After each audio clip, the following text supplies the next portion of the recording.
Hello friends, स्वागत है आपका मेरे इस YouTube चैनल में जिसका नाम है हिरेन सर। हम डिस्कस कर रहे थे लास्ट क्लास में इंट्रोडक्शन टू अकाउंटिंग चैप्टर। आज हम उसके कुछ थियोरेटिकल क्वेश्चंस करेंगे जो इतने इम्पॉर्टेंट नहीं हैं पर फिर भी one time reading with understanding ज़रूरी है। तो आज का पहला क्वेश्चन है एट्रीब्यूट्स ऑफ अकाउंटिंग, यानी कि व्हाट आर द फीचर्स या कैरेक्टरिस्टिक्स ऑफ अकाउंटिंग।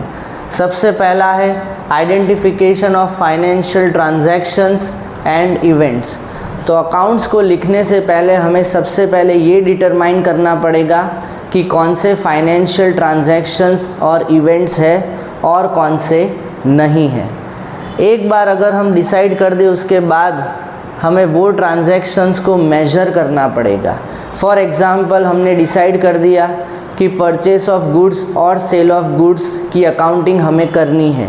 उसके बाद हमें उसको मनी के टर्म्स में मेजर करना पड़ेगा कि अगर हमने परचेस किया है तो कितने गुड्स परचेस किए हैं, उसकी वैल्यू क्या है इन टर्म्स ऑफ मनी, या अगर सेल किया है तो हमारे पास कितने रुपए आए हैं। नेक्स्ट है रिकॉर्डिंग। रिकॉर्डिंग का मतलब होता है जब हम पहली बार अकाउंट्स की बुक्स में लिखेंगे, यानी कि बुक ऑफ ओरिजिनल एंट्री, इसको जर्नल भी कहते हैं, वो हम करेंगे। उसके बाद हम क्लासीफाई करेंगे। जब हम जर्नल में लिख दी सारी एंट्रीज, उसका हम पोस्टिंग करेंगे, उस बुक को हम कहेंगे लेजर। इसके बाद हम समरी बनाएंगे शॉर्ट फॉर्म में, ताकि ओनर्स और मैनेजमेंट को इजी वे में पूरे अकाउंट्स का नॉलेज मिल जाए, सिर्फ ट्रायल बैलेंस को देख के ही। नेक्स्ट है एनालिसिस एंड इंटरप्रिटेशन। ये हम करेंगे तीन चीज़ों से। Number 1 trading account, number 2 profit and loss account, and last but not the least balance sheet, जो कि एक अकाउंट नहीं है बल्कि स्टेटमेंट है।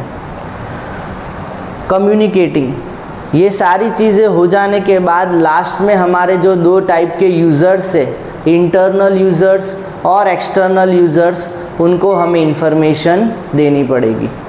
तो ये 7 पॉइंट्स आपको रीडिंग विथ अंडरस्टैंडिंग आपको मेमोराइज करने पड़ेंगे और ये क्वेश्चन आपका तैयार हो जाएगा एट्रीब्यूट्स ऑफ अकाउंटिंग।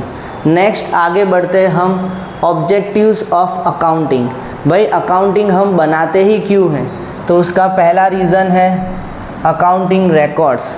कुछ अकाउंटिंग रिकॉर्ड्स हमें मेंटेन करने ही पड़ते हैं, क्योंकि मान लो कि ये 24-25 चल रहा है ईयर, तो हमें 23-24 या उससे भी प्रीवियस ईयर्स के कभी कोई अकाउंटिंग रिकॉर्ड्स या कभी हमें कोई इन्फॉर्मेशन चाहिए तो हम अकाउंटिंग रिकॉर्ड से ऑब्टेन कर सकते हैं, क्योंकि ह्यूमंस की मेमोरी थोड़ी शॉर्ट होती है। उन्हें ये नहीं पता होता कि आज से 2 साल पहले कौन सी डेट को कौन सा ट्रांजैक्शन हुआ था। तो अकाउंटिंग रिकॉर्ड्स इसमें हमारी मदद करता है। नेक्स्ट है प्रॉफिट और लॉस।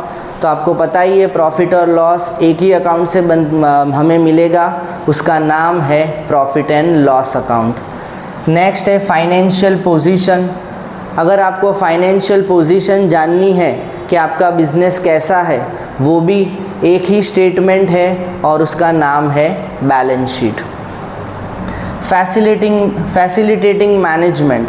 मैनेजमेंट एक इंटरनल यूज़र होता है, उन्हें day to day business operations में वो इन्वॉल्व रहते हैं। माइक्रो लेवल तक की उनको प्लानिंग होती है कि वो बिज़नेस को कैसे आगे बढ़ाए। तो मैनेजमेंट को अकाउंटिंग रिकॉर्ड्स की बहुत ज़्यादा ज़रूरत पड़ती है, ताकि उन्हें पता चले कि उनके एसेट्स कितने हैं बिज़नेस में, उनको वो कैसे प्रोटेक्ट करें और उस पर कंट्रोल भी एक्सरसाइज कर पाए। नेक्स्ट है providing accounting information to the users. तो मैनेजमेंट और ओनर तो इंटरनल यूज़र्स हो गए, पर कुछ एक्सटर्नल यूज़र्स होते हैं जिनको एक्सेस नहीं होता डे टू डे फंक्शनिंग का, तो उन्हें अकाउंट्स की बहुत ज़्यादा ज़रूरत है, जैसे employees, workers, creditors, debtors, government, bankers etcetera. Next है protecting business assets. Business assets को प्रोटेक्ट करने से पहले हमें ये पता होना चाहिए कि हमारे बिज़नेस में एसेट्स कितने हैं, तो वो हम अकाउंटिंग रिकॉर्ड से जान पाएंगे। और एक बार अगर पता चल गया कि हाँ इतने एसेट्स है, तो फिर हमें उसका प्रोटेक्शन करना पड़ेगा और वो काम सबसे बेस्ट मैनेजमेंट करती है। नेक्स्ट है फंक्शंस ऑफ अकाउंटिंग। ये तीसरा क्वेश्चन है आज का। तो उसमें सबसे पहले मेंटेनिंग सिस्टमेटिक अकाउंटिंग रिकॉर्ड्स। आप ये थियोरेटिकल क्वेश्चंस देखोगे तो एक दो पॉइंट तो सब में रिपीट होते ही है, तो उसका अंदर का कंटेंट आप सेम लिख सकते हो। तो फर्स्ट है मेंटेनिंग सिस्टमेटिक अकाउंटिंग रिकॉर्ड्स, यानी कि अगर आप अकाउंट्स प्रॉपरली मेंटेन करोगे तो आप कभी भी वो इन्फॉर्मेशन आपको मिल सकती है जो आपको चाहिए, भले ही वो 2 साल या 3 साल पुरानी हो। इसीलिए अकाउंट्स को एकदम क्रोनोलॉजिकल वे में और सिस्टमेटिक विद प्रिंसिपल के साथ लिखोगे तो कभी कोई दिक्कत नहीं आएगी। नेक्स्ट है फाइनेंशियल स्टेटमेंट्स आपको बनाने होते हैं, जैसे trading account, profit and loss account, और तीसरा होता है बैलेंस शीट।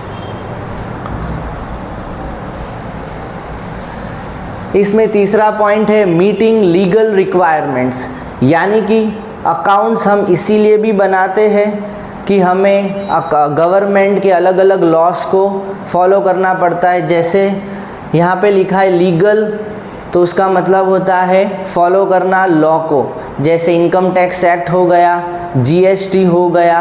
अगर हम कंपनी फॉर्म है तो कंपनीज एक्ट भी हमें फॉलो करना पड़ेगा।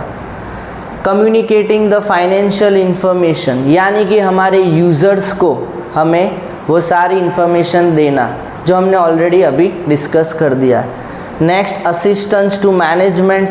अभी मैंने बताया था कि मैनेजमेंट को बहुत ज़रूरी है कि उन्हें पता हो एसेट्स कितनी है ताकि वो उन पे कंट्रोल एक्सरसाइज कर पाए। लास्ट क्वेश्चन आज का, role of accounting in business. भाई बिजनेस में अकाउंटिंग क्यों ज़रूरी है? तो सबसे पहले ये समझो कि accounting is the language of business. अगर आपको बिजनेस समझना है तो वो अकाउंट्स ही आपको बता देगा, आपको समझा देगा कि आपका बिजनेस कैसा है। तो फर्स्ट पॉइंट है मेंटेनेंस ऑफ सिस्टमैटिक रिकॉर्ड्स। तो अकाउंट्स तो आपको बोल देता है कि if you maintain proper accounts, पर ये सिस्टमैटिक वर्ड ये आप पे डिपेंड करता है, क्योंकि हमने पहले भी पढ़ा था अकाउंट्स इज़ एन आर्ट। मतलब जो पर्सन या जो ऑर्गेनाइजेशन सिस्टमैटिक वे में एकदम क्रोनोलॉजिकल ऑर्डर में अकाउंट्स लिखेगी उन्हें कभी कोई प्रॉब्लम नहीं आएगा। नेक्स्ट है असिस्टेंस टू मैनेजमेंट, जो हमने पिछले 2 आंसर्स में भी डिस्कस किया है। थर्ड है फैसिलिटेट्स कंपैरेटिव स्टडी। हाँ, ये नया टॉपिक है। कंपैरेटिव स्टडी का मतलब है हम करंट ईयर को प्रीवियस ईयर के साथ कंपेयर कर सकते हैं, या हमारे करंट ईयर को हम हमारे कॉम्पिटिटर के साथ भी कंपेयर कर सकते हैं और ये जान सकते हैं कि हम कौन सी नई चीज़ लाए ताकि हमारा बिजनेस और आगे फ्लरिश हो। नेक्स्ट पॉइंट है एविडेंस इन कोर्ट्स।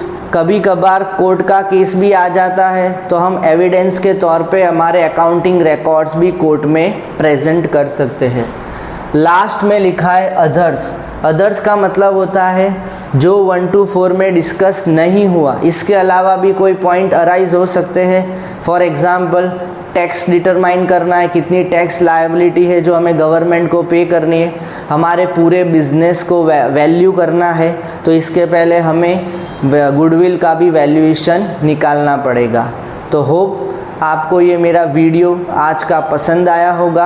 अगर कोई भी डाउट्स है तो आप मुझे नीचे कमेंट बॉक्स में ज़रूर कमेंट करना, और अगर आपको ये वीडियो पसंद आ रहा है तो प्लीज़ इसे लाइक, शेयर और सब्सक्राइब करना मत भूलना। बाय।